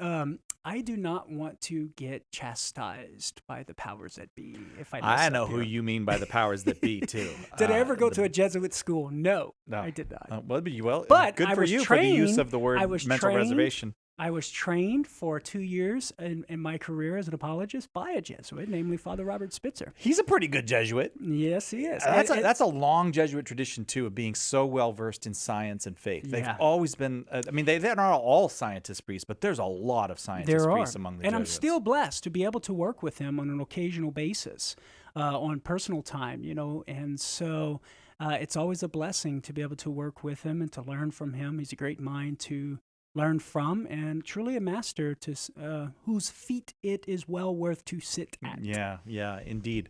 Antonio had just such an interesting juxtaposition between the Pope's teaching about love everybody and all that, and also what Antonio was presenting as the proper practice of religion. I thought you gave it a good frame that these are not exclusive things. That's right. Yeah, this was a thought that I wanted to communicate before we went to the break, and that is, as you beautifully put it, Cy, love is not mutually exclusive from religion as properly understood, right? Because number one, it's love for God that's going to drive us to practice the virtue of religion so that we can properly relate ourselves to God as He wills, because we love Him, right? Yeah, right. That's His will for us, right? But also, too, love of neighbor is what's going to motivate us and drive us to practice religion in its true sense and to actually share, because the love of God is what's going to spill over and move us to love of neighbor. Yeah. Right? And love of neighbor because we love of God. So it's a fuller love. It's a deeper love when we love our neighbor out of love of God.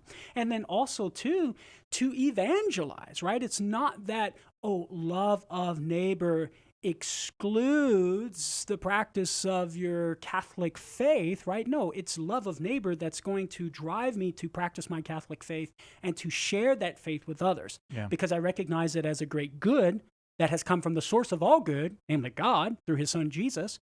And if I love you, Cy, then I will what's good for you. And I'm going to work to helping you achieve that good. Right. And I recognize the Catholic faith as a great good, in fact, the greatest good that we can have in our life, because it's the full manifestation of who Jesus is, which is the ultimate good, because it's God, He's God made flesh.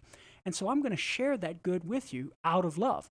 So love of neighbor and love of everyone is not to be placed in opposition to embracing the religion that Jesus has revealed to us, namely the Catholic religion, and nor is it going to exclude us from practicing it. Amen. All right. Thanks, Antonio. Let's go to Kate in Kansas City, Missouri next. Kate, your question for Karlo. Okay. Hi. Hi.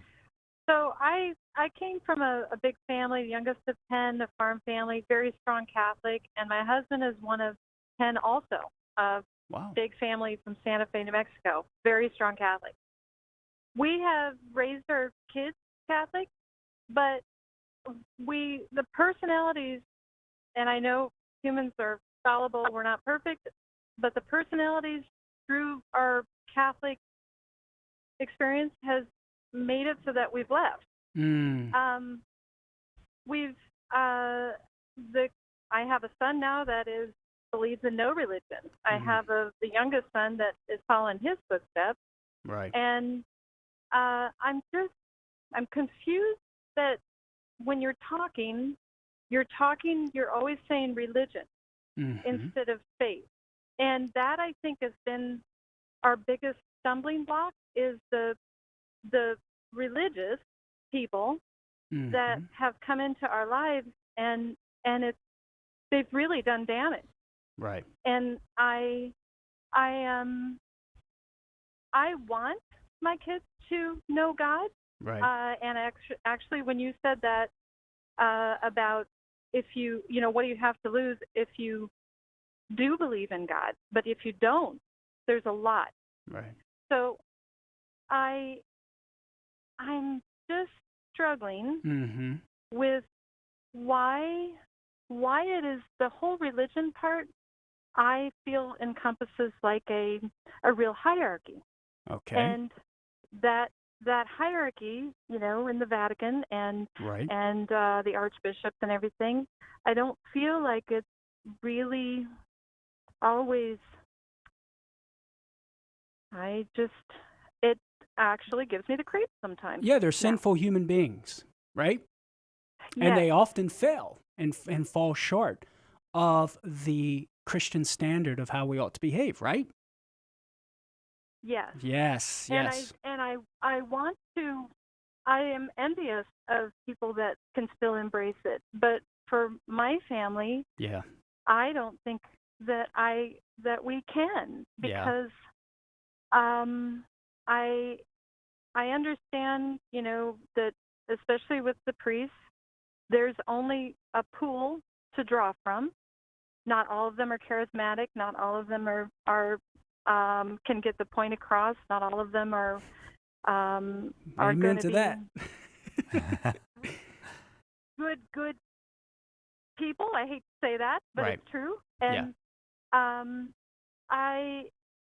we have went to another religion for a brief time, and it just seemed like there was less ego involved in the leaders. All right. And it was less homage to the whole structure of the people as leaders, as opposed to homage to Jesus as our Savior. And they talked more about faith and not so much the word religion, because actually the word religion now, I just don't feel like it's working for us. Okay. So yeah, so I feel your pain, Kate. And first of all, let me just apologize to you on behalf of every Catholic, both cleric and laity, who has fallen short of the standard of Jesus Christ and what Jesus calls us to live and to be a saint. So I apologize to you for my own sins. I apologize to you on behalf of everyone that has sinned among the laity and even among those in the clerical state. A couple of thoughts come to mind, Kate. Remember this. Peter himself, right, fell short of how he should have lived as a Christian. In Galatians chapter 2, we read about this instance or this event when Paul rebuked Peter to his face and challenged him and fraternally corrected him, right? Because Peter withdrew from eating food and having table fellowship with the Gentile Christians because he knew these Jewish Christians were coming over, and out of fear of offending them, he withdrew from his fellow Gentile Christian brethren. And Paul rebuked him for that, saying basically, Peter, you're not living up to what is taught and revealed to us by Jesus Christ, that they are just as much our brothers as our Jewish brothers, right? Because they're all welcome into the fold by faith, right? And through the grace of Jesus Christ, or by grace through faith. And so remember there that even there, Kate, the first leader of the Christian church, our first pope, right? St. Peter, failed and fell short of the Christian standard of living. But he repented. He even denied our Lord, right? He denied our Lord 3 times, but he repented. And even Judas, one of the original 12, denied our Lord, but he did not repent. The reason why I go through that, Kate, is to emphasize the fact that we're always going to have a Judas in the church. There are always going to be sinners in the church, even among those who are in the hierarchy. And so the reason why I bring that up, Kate, is it's important to keep in mind St. Paul's words in Colossians 3:2. Set your minds on things that are above, not on things that are on earth. There is a human dimension to the church, and that is fallible and prone to sin human beings. And if we put our trust in them as human beings, they're going to sell us short, and we're going to be in the darkness of losing faith. But if we keep our eyes set on the things above, Kate, that is Jesus Christ, and the supernatural gifts and the goods that Jesus has given to us in the offices of the hierarchy, namely the bishop, the presbyter or the priest, and the deacon, and the gifts of the sacraments, right? The gift of the protection of the Holy Spirit of the Pope and the bishops in union with the Pope when they officially teach us something as definitively true. That's a supernatural gift that Jesus has given us, the guidance of the Holy Spirit. And so if we keep our eyes fixed on these heavenly things, Kate, well, then we come to realize that our faith is not rooted in those men who occupy those institutional ministries within the Church of Jesus Christ, but our faith is rooted in Jesus Christ, who gives us these great gifts. Why? To help us properly order our lives to our ultimate life's goal, namely union with God. Union with God in this life in an imperfect way, working towards union with God in a perfect way in heaven. And that's where religion comes in, Kate. And it's important to understand that, remember, this is why I started this broadcast with understanding religion in a proper way. Religion is that virtue by which we properly relate ourselves to God. And Jesus has given us supernatural gifts to help us in that relationship with God. So, Kate, rather than faith being mutually exclusive or opposed to religion, religion actually involves faith, you see, when religion is properly understood, because it's our faith in Jesus that enables us, Kate, to embrace and accept those great gifts and supernatural goods that he's given to us in the Catholic Church, so that we can be happy with him in this life and ultimately and perfectly in the next. And one last thought concerning, you mentioned homage to the structure versus homage to Jesus. A little bit of a clarification here. If you mean homage in the sense of worship, we do not worship bishops and priests. They're finite beings just like you and me, Kate. They're creatures created by God, so we don't worship them. Do we honor their office and the roles that they have? Yes, we do, and that's founded upon Scripture. 1 Timothy 5:17, let the elders or the presbyters who rule well be considered worthy of double honor. So we do give honor to them by virtue of the office that they hold, the bishops, namely, as successors to the apostles, and presbyters as those men that the bishops ordained to assist them. So we give them honor, but it's an honor that's within the created order. It's not the type of honor we give to Jesus as God made flesh, whom we worship, right? So it's important that we draw a distinction, but the only reason why we honor the structure, Kate, namely the bishops and the priests and the deacons, and the Pope, right, who is the Bishop of Rome. We honor that structure because that structure is divinely constituted. It's given to us by Jesus.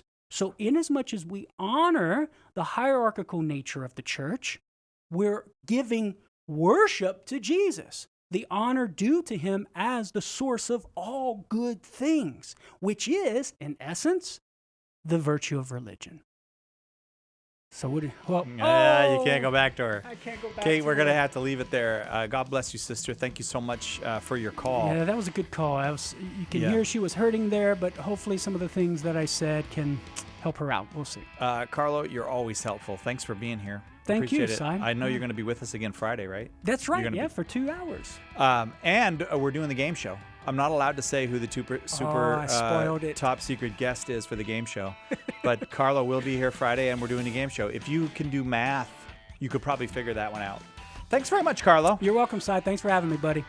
You can find Carlo's books at shop.catholic.com. Among them, Prepare the Way and Meeting the Protestant Challenge tomorrow, 2 hours of open forum.